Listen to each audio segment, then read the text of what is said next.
lots of noise from shitty trucks. Well, it is game time here, and it is happening.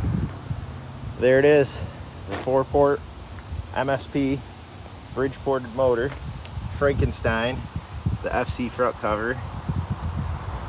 There's the oil out, oil in, if you have any idea what that's for. And it's going in the beater. I blew the plastic off. I'm gonna leave it like this for a while, because why not? It looks hilarious, and it's gonna be even more hilarious with this Rx8 motor in it. And yeah, there's a lot more to this, and you're gonna see it coming on.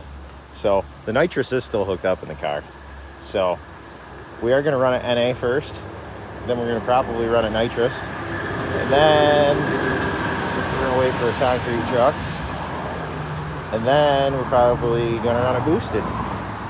So we're gonna get this thing jacked up and start hammering her in here, and we're gonna try and film as much of it as we can here while we're doing it. And yeah, whoever wants to hate can hate. I really don't care, because this is probably gonna outperform most of your cars. Just gonna throw that out there right now. So we'll be right back. You gotta yell at it because it doesn't. Oh. Well, we're back. This thing slipped right in like it wanted it. Tightening the bow housing bolts up right now. We're gonna get that motor mount in, hopefully. And it's going actually relatively smoothly right now. So where's that other motor mount? There it is. You want to stick this under there, Blade?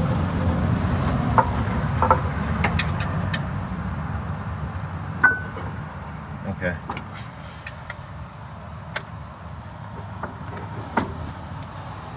We need more hands, so you're gonna have to wait, and we'll be right back. Here we go. Here we are. It is in. We're test fitting everything right now. We're gonna have to make a drop deal for the strut tower brace. I'll show you in a second. We're gonna get that bolted on the water pump. The only thing we are going to have to address here, so we have to get an AN fitting and make an AN line for the rear oil cooler line. So far we got room for days. Plenty of room over the rack, plenty of room over everything actually, because the Rx8 pan sits up. So somebody made a comment the other day about engine mounts and mounting this in here. As I said, I made the mounts on the engine stand. Sits perfect. The only thing we got to do is this hood's bowed a little bit because it got bent. So either got to bow it up a little bit or notch this here and right there to clear the throttle body. Intercooler pipe probably going to bend down over the top of the battery down to the factory hole. Turbo manifold is right there. We're going to test fit that with the turbo and stuff here in a second. I don't know what Blade's doing, so, but we're in. Plenty of clearance back here, even with a bigger oil filter. We'll address the fuel lines in a minute here. Probably put the rag underneath the intake. Probably going to put the rag under the intake. We're only going to be running the SSV valve. This is going to get wired open, but as I said, test fitting everything right now. Everything so far is looking good. We're going to try and get this alternator mounted on, turbo manifold, just to see how it is. And the stock manifold for ease. And if you want to run it NA, your stock manifold will run right out, right almost to the factory exhaust. So we'll probably put a 3-inch V-band on it. Yeah. Yeah. Solid. So give us a minute, we'll be right back here. Yay, we might have sound. All right, so we got the fuel rails setting in there right now, mock up. Got one valve. Blade's gonna try and put the turbo manifold on and see how everything fits, seeing how I built it on the engine stand. Wastegate and all. And then there's the turbo to test fit. So, we're going down in. Uh-oh. Uh-oh. Oh, no. Oh. Oh, no. It fits. If it fits, it boosts. If it boosts, it fits. I think we have the right nuts. There we go.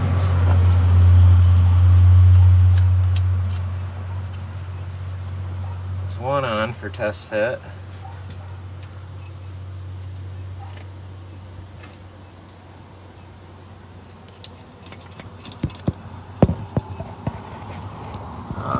Clearance for days. I'm pretty impressed. No. Let's throw a bottom one on just Throw a bottom one on. make myself useful. There we go. Oh, I don't think that one's gonna fit. No, we got 2 top ones. I'm happy. But we got 2 top ones for test fit. Radiator hoses fit like stock. Just got to trim the lower one. Amazingly, heater hose, stock heater hose on. It actually works out better because this one points up a little bit. And the oil pressure sending unit swapped over, so we'll actually have real oil pressure with an Rx8. But this has REW regulators front and rear in it. So pressure, we got oil pressure. So we should have a little oil pressure. It's gonna be way too long. Yeah. You gotta go on the bottom. Probably. We're gonna put the bolts through the bottom. We'll sort out our nut and bolt situation after. The built to apex bracket kind of fits with 2 bolts. It's better than no bolts. But worst case scenario, we can put the alternator back up top. But I like the clean look. It look pretty good For the most part. And the only other thing we have to do is like on a 12A. On a 12A, you gotta tap and put a helicoil in that and block it off. We have to do it on this side because the RX8 bolt hole, as you can see, for the water pump's in a slightly different spot. That's not a big deal either. But big question is. big question is, well, it's looking like we're gonna have plenty of room.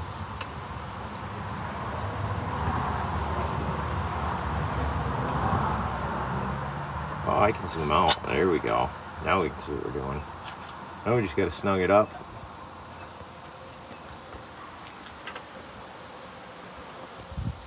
So that and the wiring harness for the ITBs that are no longer here.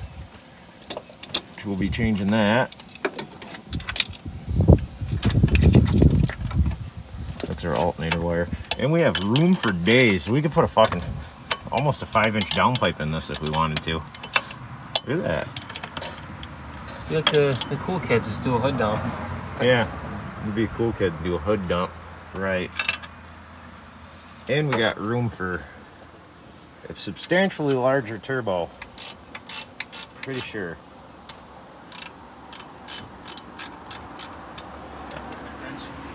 Anyways, that's where it sits. So this is where we're at as of right now. We're gonna go eat dinner. But it is in, is mounted, is bolted down, car's on the ground. Other than hooking up some fuel lines, like I said, just got to address the oil cooler line, which is no big deal. We even got room to put a nice little screamer pipe on. Yeah, we got room for a screamer pipe. We'll have to run a wire off the ECU to the solenoid. Oh, it's a 3A on fitting. I gotta get 4A on for that. Well, anyways. So, anyways, oil line's gonna work. We'll have to make one for this, which is not bad. And like I said, intercooler will fit right over the top of the battery. Poop, right down through the factory hole, which we're probably just gonna mount the intercooler that we got out of the junkyard. 'Cause why not? This is like super cheap build. And so far, so good. everything fits in the car without issue. So that's pretty good for over the winter, just kind of guesstimating. yeah, guesstimated building mounts. Well, it didn't really guesstimate. I actually made jigs off of factory mounts and built those up on here. And yeah, other than a little bit of trim of the hood skeleton. Well, it doesn't help. This hood is actually bowed down, so I get probably if the hood wasn't bent, it'd probably close without issue. Yeah, just this little skeleton, just 6-inch trim. Take it out. This hood is very bent. This motor has tons of compression, which is awesome. So Getting there. we're getting there. And like I said, people can hate all they want, but how many people have a 4-port Bridgeport turbo RX8 motor in an FC using FC front cover, FC water pump? It's got some secret spice in there. It's got some secret stuff. And yeah, we should have no trouble making 400 horse with this thing. We'll put it that way. Yeah. Stud and dowel in there.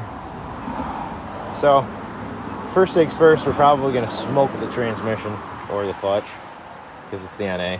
We'll swap over to a Turbo 2 after. But for all intents and purposes. And probably upgrade the radiator. Yeah, we got room for days. I'm happy with that fitment. That is. I'm super happy. So we'll probably do a 3.5-inch downpipe. That way we can go over 14 pounds without climbing the EGTs up.